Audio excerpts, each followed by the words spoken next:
Students and very respectable audience and my viewers, very warm good evening. In this video, I'm going to talk about chapter 3 and 4 of Chinua Achebe's novel, Things Fall Apart. I may tell for the benefit of my students that they have already gone through chapter 1 and 2, and it will be very helpful for them to first consider some of the important points in chapter 3 and after that shift to chapter 4. The basic purpose here is to highlight the death of Ikmifuna and the story of Ikmifuna in this novel, but basically we need to know some of the details in chapter 3 as well. So, very brief moments we shall be spending on chapter 3. I may say, as you are looking at the screen, that chapter 3 has many of the indigenous religion discussion in it, and as a result it becomes the representation of the indigenous culture, as most of the time we say that post-colonial literature is going to talk about the indigenous culture or the representation of indigenous culture as well. Chinua Achebe here in this chapter tries to let us know some of the words which are related to the religion of the Igbo people in Nigeria of Achebe's time. For example, the first word is oracle, and the title or the name of that oracle was Agbala. So these two names must be in the minds of the students that the oracle's name was Agbala, and that Agbala was the very important place where it was considered that some priest or priestess must be present and must be serving the gods as well. And the time with which the writer wants to let us know through this chapter is the time when, according to him, a woman was the priestess, as for example, Chika is the name given here, and Chika was the very priestess whom Anoka, the father of Akanko, went to meet in order to show his regard for her and letting her know that he has been sacrificing the cock also and he has been sacrificing the yam also, but still his crop would not grow as it should grow. So, in that way, once again, the story of Arukwa is being repeated here that he was a Kunku's father, but he did not create any great thing. So, as a result, it was an ill fated man, as the writer would say. So, in this way, we should know that Akankuo did not inherit anything from his father.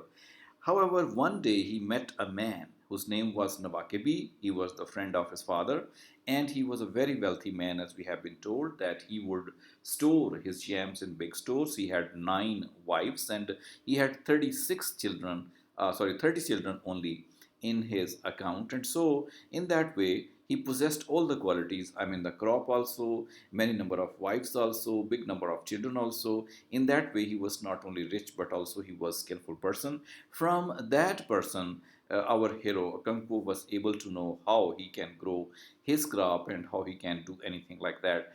But while pointing out all these things, the writer has taken an opportunity in order to discuss some of the rituals of wine taking. For example, in this page, as the page is visible on the screen, it has been shown that not only the men of the family drank the palm wine, but also the women.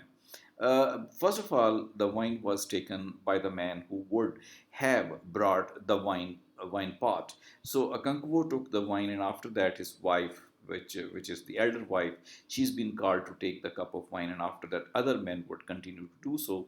And a very strange ritual has been told to us that the wife would bend one of her knees, she would go down on her knee, on one knee only, and then she would have a sip from the from the pot in which the wine is being drunk. So that is called here as the horn. The horn is the thing in which the wine is being drunk by these people. So this is some of the ritualistic tradition shown to the people and told to us that how the wine was taken. So that is the kind of thing which has been talked about in this chapter. So a lot of the traditional indigenous culture, some of the linguistic jargons or the proverbs or idioms have also been used here. The students can find out, as for example on this page where my cursor is moving, students can find out some of the important proverbs being used in order to give the touch of the local flavor of language and that of the proverbial statements which the people would like to give. And after that, if we proceed a little bit further, we will be able to know some of the things that yam was the very important crop of that area. the men used to grow the yams, and it was called as the king of all the crops. As for example, here we have mango, the king of all the fruit in our area.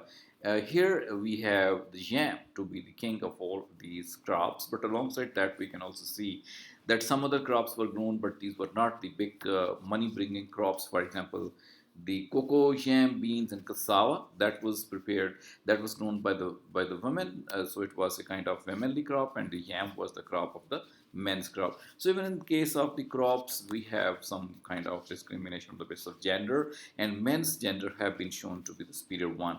So a type of patriarchal feelings develop when we read this novel. Here, women are important, but not as important as the men are. So this is the type of thing done here. So this difference between the power of men and the less power of women, that has also been indicated with reference to the post-colonial theory, because colonial man would be very powerful, and the one who is colonized may be called a weak person or a woman. So that thing is going on side by side in this novel also. The rest of the chapter can be ignored, and that is why let's go to chapter 4, which is really very important chapter, because here we have many important things like chapter 3, but we can spend some time here in order to read some of the passages. But this first yellow colored passage may not be given that much attention, because here only one thing is important. For example, if you look at the cursor chi, chi is going to be the name, or we can say title for the personal god. So everybody has got a chi in this. So everybody carried some kind of object with him where the some shape was developed, and it was called to be the chi of a person.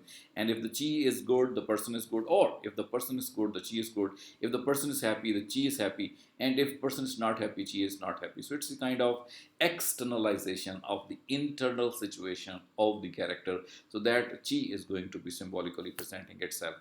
Now here comes the paragraph where you see we have got some descriptions about Ikmifuna, that Ikmifuna was a very, very skillful person. For example, if we read this passage, we can find number of things in it, and I want to use this opportunity in order to read it and see how this Ikmifuna boy was different from Navoi, who was the son of Akanku, the real son of Akanku.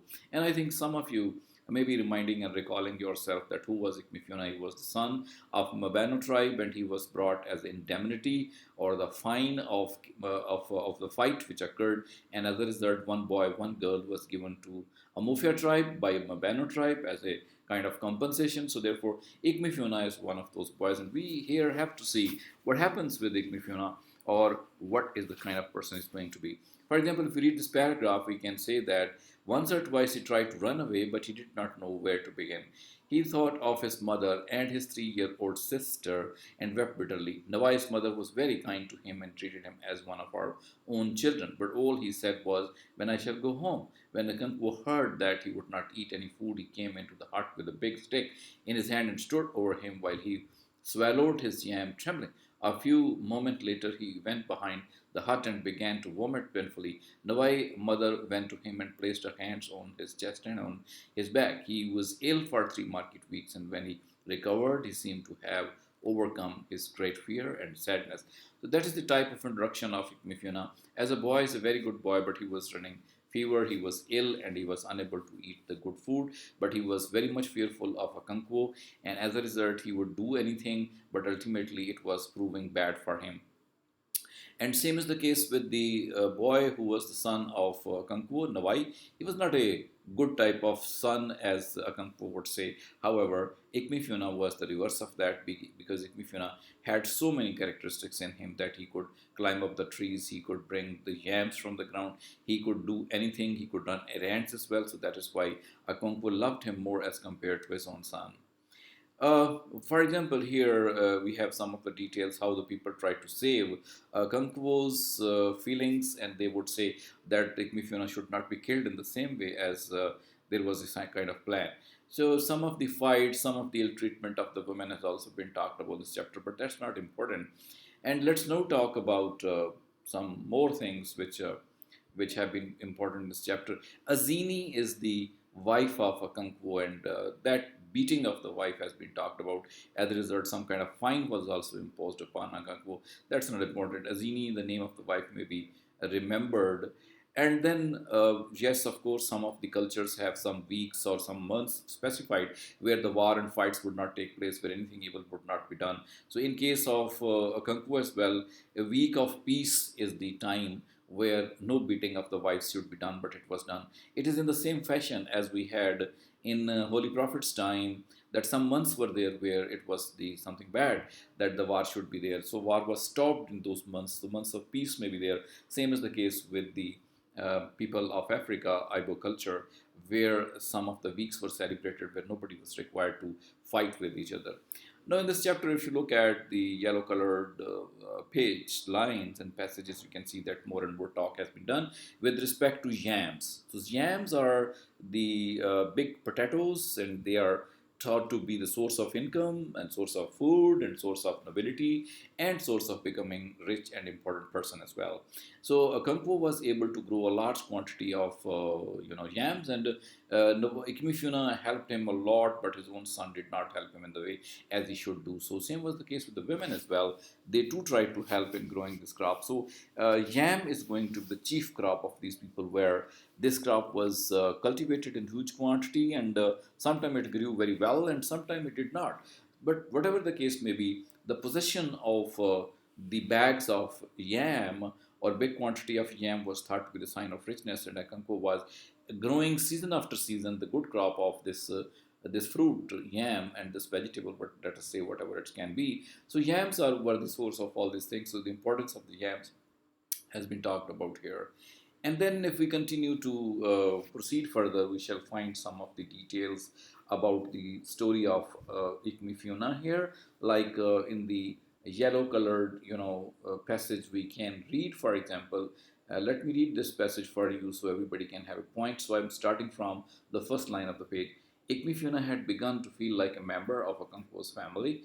He still thought about his mother and his 3-year-old sister, and he had moments of sadness and depression, but he and Nawai had become so deeply attached to each other that such moments become less frequent and less poignant. Ibifina had an endless stock of folk tales. Even those which Nawai knew already were told with the new freshness and local flavor of the different clan.